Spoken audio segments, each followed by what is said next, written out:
ക്രീമിലേക്ക് colour mix ചെയ്യുമ്പോൾ ശ്രദ്ധിക്കേണ്ട ഒരു 10 കാര്യങ്ങൾ ഞാൻ പറഞ്ഞുതരാം. അതിലേതെങ്കിലും ഒരു കാര്യമെങ്കിലും നിങ്ങൾക്ക് ഉപകാരപ്പെട്ടിട്ടുണ്ടെങ്കിൽ നിങ്ങളത് കമൻറ്റ് ചെയ്യണം എന്താണെന്നുള്ളത്. മാത്രമല്ല വീഡിയോ കാണാൻ തുടങ്ങുമ്പോൾ തന്നെ ലൈക്ക് ബട്ടൺ ഒന്ന് പ്രസ് ചെയ്തേക്കണേ. അപ്പോൾ നമുക്ക് വീഡിയോ എന്താണെന്ന് നോക്കാം.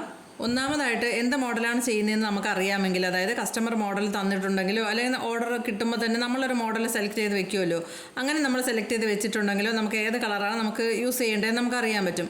അപ്പോൾ ആ കളറ് അത് കേക്ക് ചെയ്യുന്നതിന് മുന്നേ എന്ന് പറഞ്ഞാൽ ബേക്ക് ചെയ്യുന്നതിന് മുന്നേ അല്ല, നമ്മൾ ഐസിങ് ചെയ്യുന്നതിന് മുന്നേ തന്നെ ആ കളർ മിക്സ് ചെയ്തിട്ട് ഫ്രിഡ്ജിൽ വെക്കാൻ നോക്കാം. കാരണം നിങ്ങളൊന്ന് മിക്സ് ചെയ്തിട്ട് ഫ്രിഡ്ജിൽ വെക്കുന്നതിന് മുന്നേയും ഒന്ന് ശ്രദ്ധിച്ച് നോക്കണം അതിൻ്റെ കളർ എങ്ങനെയുണ്ടെന്ന്.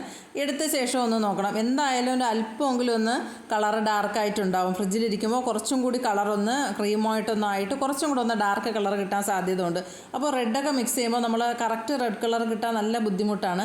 അപ്പോൾ ഒരുപാട് കളർ മിക്സ് ചെയ്യേണ്ടി വരും. അപ്പോൾ അതിനേക്കാളും നേരത്തെ തന്നെ നമ്മൾ ഇതേപോലെ മിക്സ് ചെയ്ത് കുറച്ച് നേരം ഫ്രിഡ്ജിൽ വെച്ചിരുന്നാൽ കുറച്ചും കൂടി നമ്മൾ മിക്സ് ചെയ്യുമ്പോൾ കിട്ടുന്ന കളറിനേക്കാളും കുറച്ചും കൂടെ ഡാർക്കായിട്ട് നമുക്ക് ഏത് കളറും കിട്ടും. റെഡ് മാത്രമല്ല ഏത് കളറും കിട്ടും. രണ്ടാമതായിട്ട് കസ്റ്റമർ തരുന്ന മോഡൽ ഉണ്ടാവുമല്ലോ, അപ്പോൾ അങ്ങനെ തരുന്ന മോഡൽ നിങ്ങൾ നോക്കണം. നല്ല ഡാർക്ക് കളറിലുള്ള കേക്കാണെങ്കിൽ കസ്റ്റമറിനോട് പ്രത്യേകം പറയണം, ഇത് എന്തായാലും ക്രീമിലേക്ക് ഈ കളർ മിക്സ് ചെയ്താൽ നമുക്കത് കിട്ടാൻ സാധ്യതയില്ല. ഒരുപക്ഷെ നമ്മൾ അത്രയും കളർ കിട്ടാൻ വേണ്ടിയിട്ട് ഒരുപാട് കളർ യൂസ് ചെയ്യേണ്ടി വരും. അങ്ങനെ ചെയ്ത് കഴിഞ്ഞാൽ കേക്കിൻ്റെ ടേസ്റ്റ് വ്യത്യാസം ഉണ്ടാവും എന്ന് നേരത്തെ തന്നെ പറയണം.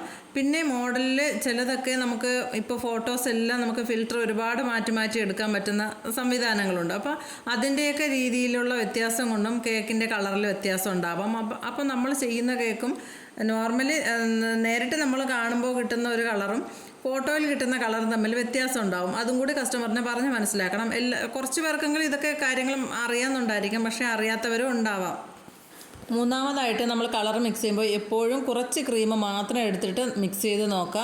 എന്നിട്ട് നമുക്ക് അത്യാവശ്യം ആ കളറായി എന്ന് തോന്നിക്കഴിഞ്ഞാൽ പിന്നെ കുറച്ച് നമുക്ക് ആവശ്യത്തിനുള്ള ക്രീമും കൂടി ആഡ് ചെയ്ത് കൊടുക്കുക. അല്ലാതെ നമ്മൾ ആദ്യമേ തന്നെ ഒരുപാട് ക്രീം എടുത്തിട്ട് കളർ മിക്സ് ചെയ്ത് എടുക്കരുത്.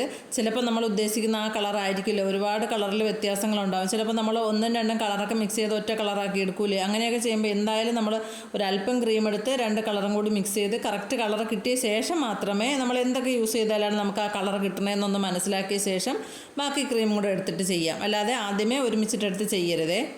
നാലാമതായിട്ട് ശ്രദ്ധിക്കേണ്ട ഒരു കാര്യം, നമ്മൾ ലൈറ്റ് ഷെയ്ഡൊക്കെയാണ് കൊടുക്കാൻ ഉദ്ദേശിക്കുന്നതെങ്കിൽ കളറിൻ്റെ ബോട്ടിൽ കൊണ്ടുവന്ന് ഈ ക്രീമിലേക്ക് ഡയറക്റ്റ് പ്രസ് ചെയ്ത് ഒഴിച്ച് കൊടുക്കാതെ വേറൊരു ബൗളിലോ ഒരു സ്പൂണിലോ ഒരു ഡ്രോപ്പ് ഒഴിച്ചിട്ട് അതിൽ നിന്ന് നമ്മളൊരു സ്ക്വയറോ സ്പൂണോ കൊണ്ട് ഒന്ന് ടച്ച് ചെയ്ത് ക്രീമിലേക്ക് മിക്സ് ചെയ്ത് കൊടുത്തിട്ട് കളർ നോക്കാം. നമുക്ക് വീണ്ടും ആവശ്യമായിട്ട് വരുവാണെങ്കിൽ വീണ്ടും അതിൽ നിന്ന് ടച്ച് ചെയ്ത് കൊടുത്ത് മിക്സ് ചെയ്തെടുത്താൽ മതി. അല്ലാതെ ഒരുമിച്ച് ഇതിലേക്ക് ഒഴിച്ചു കൊടുത്ത് മിക്സ് ചെയ്ത് കഴിഞ്ഞാൽ നമ്മൾ ഉദ്ദേശിക്കുന്ന കളറിനേക്കാളും കുറച്ച് കൂടുതലായിട്ടും ചിലപ്പോൾ കിട്ടുന്നത്. അപ്പോൾ അതൊന്ന് ശ്രദ്ധിച്ചിട്ട് ചെയ്താൽ മതി.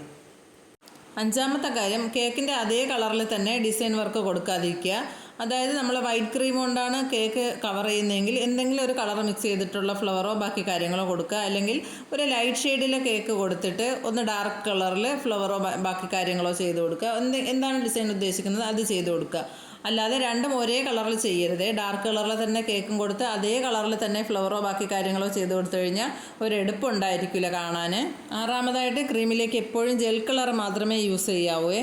ഏഴാമത്തെ കാര്യം, നല്ല ഡാർക്കായിട്ട് കിട്ടാൻ ബുദ്ധിമുട്ടുള്ള കളേഴ്സൊക്കെ നമുക്ക് അതിൻ്റെ പൗഡർ സ്പ്രേ ചെയ്ത് കൊടുക്കുകയാണെങ്കിൽ കറക്റ്റ് കളർ കിട്ടുമെന്ന് എനിക്ക് തോന്നിയിട്ടുണ്ട്. അതായത് റെഡൊക്കെ ഞാൻ അങ്ങനെയാണ് ചെയ്തിട്ടുള്ളത്. കാരണം വൈറ്റ് ക്രീമിലേക്ക് നമ്മൾ കളർ എത്ര മിക്സ് ചെയ്താലും കറക്റ്റ് റെഡ് കളർ കിട്ടാൻ നല്ല ബുദ്ധിമുട്ടാണ്. അപ്പോൾ അങ്ങനെ വരുമ്പോൾ വൈറ്റ് ക്രീം ഉണ്ടെങ്കിൽ നമ്മൾ ഫ്ലവറോ ബാക്കി കാര്യങ്ങളോ ചെയ്ത ശേഷം അതിലേക്ക് റെഡ് കളർ സ്പ്രേ ചെയ്ത് കൊടുക്കുകയാണെങ്കിൽ ഏകദേശം നമുക്ക് നല്ലൊരു റെഡ് കളർ തന്നെയാണ് കിട്ടുന്നത്. എട്ടാമത്തെ കാര്യം, ക്രീമിലേക്ക് കളർ മിക്സ് ചെയ്യുമ്പോൾ ഒരുപാട് സമയം ക്രീം മിക്സ് ചെയ്യരുത്. അങ്ങനെ വന്നു കഴിഞ്ഞാൽ ക്രീം സ്റ്റിഫായിട്ട് എയർ ബബിൾസ് എല്ലാം കയറും.